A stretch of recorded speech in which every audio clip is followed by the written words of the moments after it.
Good day, my little robins, it's me Beth, welcome back to the channel, and well, if you haven't already checked out the title, the year 2024 is coming to an end, which means you get the obligatory Spotify Wrapped 2024 reaction video. Yes, these are popping up left, right and centre on YouTube.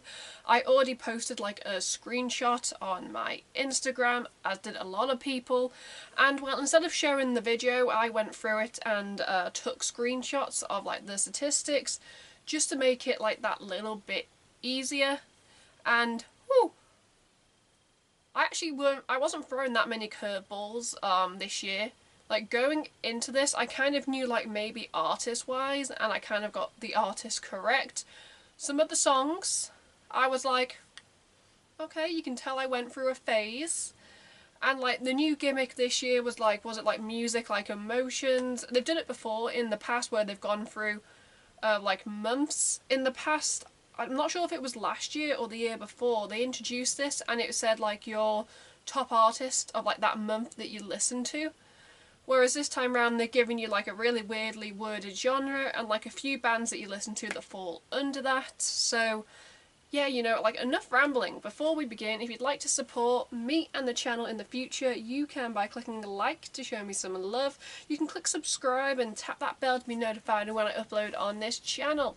Enough rambling, let's just dive straight back into Spotify Wrapped 2024.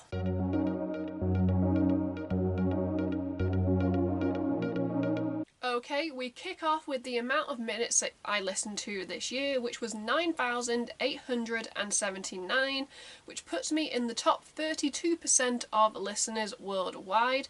I would say like really the last couple of years, like between like 8 and like 10,000 minutes has kind of been like my average. I believe in like earlier wraps, I was like racking up at like 13,000.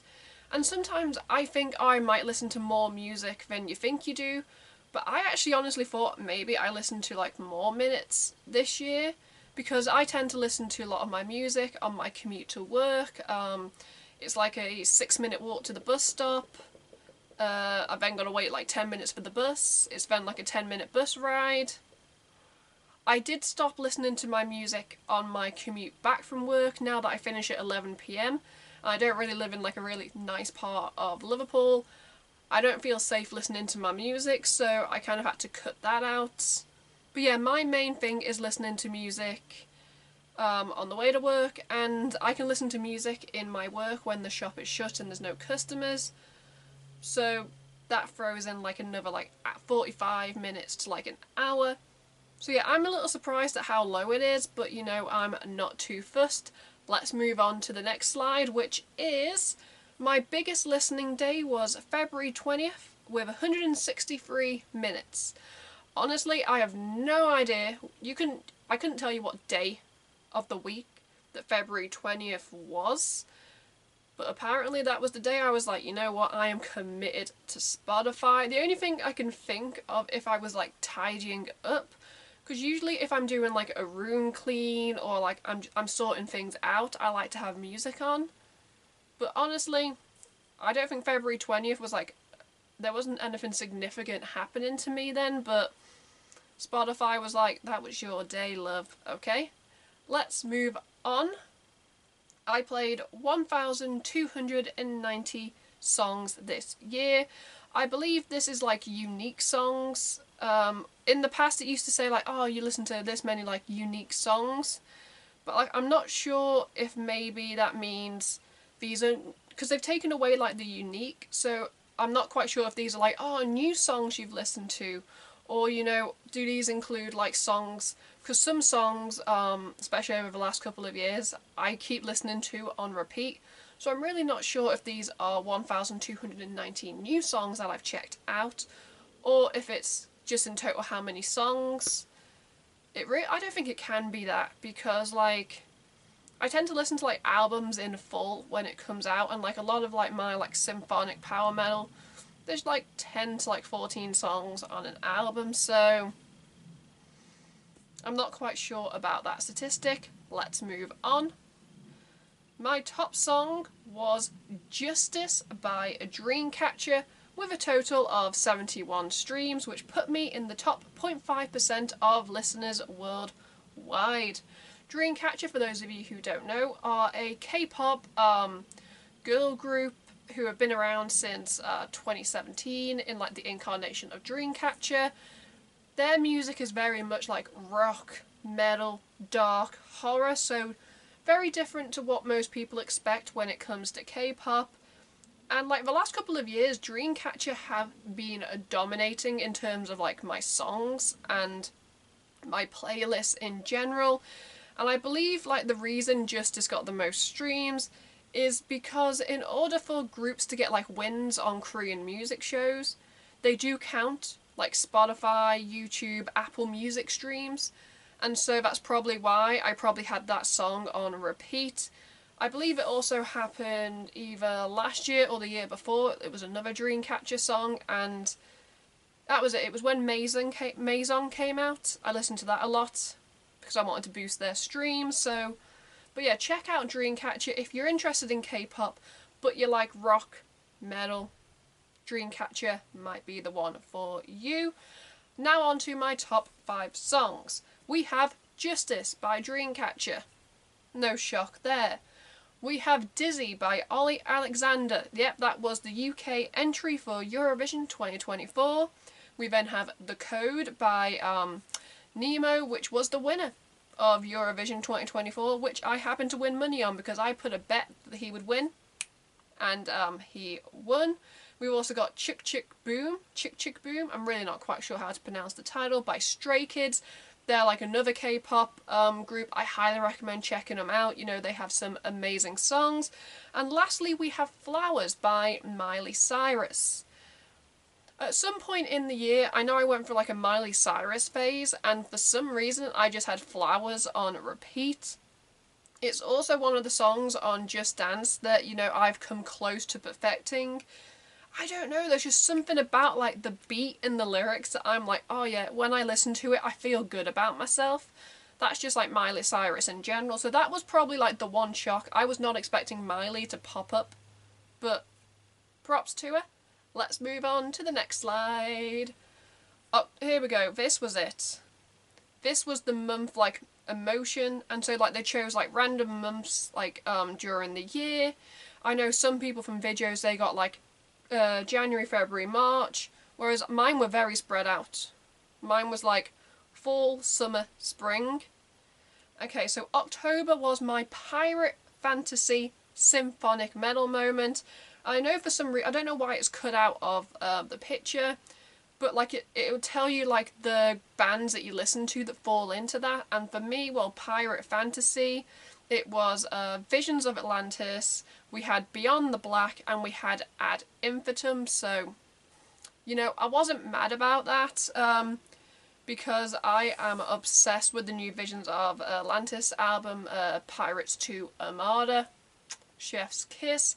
I saw them live. I've seen Ad Infinitum live, I've seen Beyond the Black live, so I was living my pirate fantasy symphonic metal. That's the most normal title that they gave me. Moving on, June was your, I can never pronounce it, Hallyu Vogue K-pop season. The K-pop makes sense. That word, the H word, it is like a term used to coin K-pop, and I want to say maybe like early K-pop. And well, because the K-pop groups that I got for this were Super Junior, who are a second-gen K-pop group. I also got Alexa. She is an amazing solo artist. And I want to say Stray Kids also popped up. Like I said, they are an amazing like K-pop boy group. But yeah, K-pop was my summer, and I'm not ashamed of that. And February was my pixie, rockish, pop punk phase. And the bands that they included in this were Busted, Yumi at 6, and Against the Current. And I'm like, you know what, I'm not mad at that, but I just love whoever came up with like these titles were there like, yeah. Whoever was given that job at Spotify was like, pat myself on the back. So, you know, there were no surprises, and I was like, okay, yeah, I have listened to all the artists, I'm a little bit predictable. I listen to 411 artists. Yeah. Pat myself on the back, but I do listen to like a lot of like diverse like genres and subgenres. I like my rock, I like my metal, but then I also like my subgenres. I like my power metal, my symphonic metal. I like my J rock, my J metal. I like my K-pop. I like my metalcore. I like my deathcore. I like my pop punk. It's all over the place. So that is why I'm happy when it's like a big number. If it was a lower number, I would kind of feel like, ooh, maybe I need to expand my horizons. But right now, I'm like, yeah, I'll take it. And I believe the next slide is my, well, top artist. Oh no, shock horror, it's Dreamcatcher again. Arrgh. Yeah, with 831 minutes listened to, and that put me in the top 2% of listeners worldwide. I don't know why I nearly choked, but yeah, Dreamcatcher are amazing. Like I said, rock, metal, dark, fantasy, horror. They like to mix their genres, and I feel like Dreamcatcher definitely stand the test of time. Like I said, they've been around since 2017. They renewed their contracts the last couple of years, so they're going to be around a while. And it's so good to see them get like more international support, because sometimes like K-pop groups, unless you stick to like a niche cutesy pop or like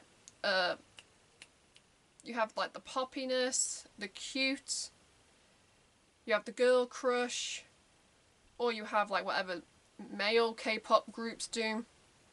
Sometimes being different does not help you, but luckily K-pop and Dreamcatcher have got a big international fan base, so good on you ladies. Now I believe the next slide is going to be my top 5 artists. Okay, my top 5 artists of the year. Number 1, Dreamcatcher. Shock horror. Number 2, Hollywood Undead. These lads have been like constantly on my Spotify Wrapped like top artists since this thing even begun. And like when Spotify did like their Spotify Wrapped of the decade, Hollywood Undead were my number 1 listened to artist of the decade. So I'm a sucker for Hollywood Undead, and also Hollywood Undead, Hollywood like Forever, the song they released for like the fans recently. Tearjerker. I did a reaction here on the channel. I have a whole playlist dedicated to Hollywood Undead reactions, so feel free, check it out. Number 3 was Escape the Fate. I did see these guys live for the second time this year. They were in Liverpool, and yeah, they put out some really good songs. I've been a massive fan since like my high school days, and I feel like their recent releases over the last few years have definitely cemented them as one of my favourite bands. Number 4, we have Visions of Atlantis, pirate metal.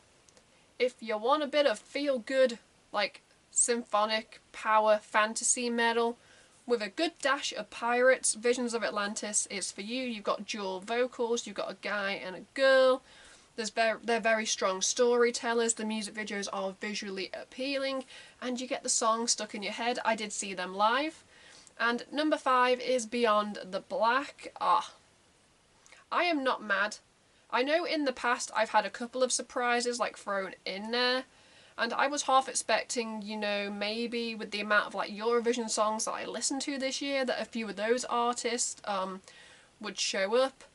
But then I look at this list and I go, yeah, Dreamcatcher, they might have had like a couple of like mini albums that came out this year, but I still listen to their back catalogue. The same with Hollywood Undead, Escape the Fate, Visions, Beyond the Black. I listen to their back catalogue, not just their new music, so you know, this is probably like the most happy I am with like a lineup.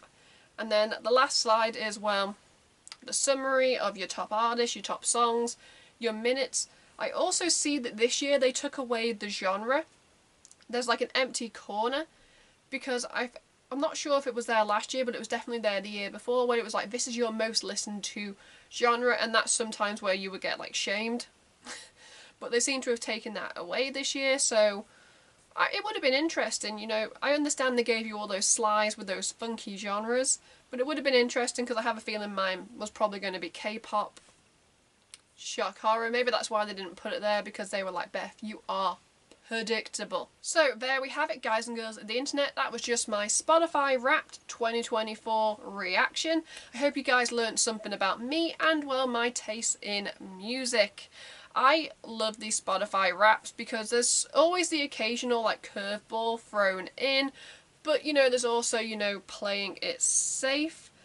Now, before we actually quit, because Spotify, they do like your top like 100 songs of the year, and the top songs that they already show you. So if we go to Wrapped on Spotify, my top songs, let's see what made songs 6 to 10, because it's always curious what missed out on the top 5. Okay, coming in at number 6 is Wonderland by Alexa. Like I said, she's an amazing K-pop artist. It was her English Eurovision entry for the American Eurovision, which she won. Coming in at number 7 is Mago or Mago by G-Friend. Again, an amazing K-pop girl group who have disbanded, but they're doing something. Number 8 is One Last Song by Lord of the Lost. I love these guys. They're amazing music videos. If you get a chance to see Lord of the Lost live, go do it. Coming in at number 9 is Pedestal. I can't remember which country that was for, but it didn't make it through the semi-finals. And number 10 is Tonight I'm Alive, Visions of Atlantis. So yeah, there were a couple of Eurovision songs creeping into the top 10. K-pop. Yeah. I'm also just scrolling through. Yeah, it's K-pop, symphonic power metal, musicals, Poets of the Fall, Olivia Rodrigo. Yeah, I am actually honestly not mad at my top songs, and I will happily have this played out loud.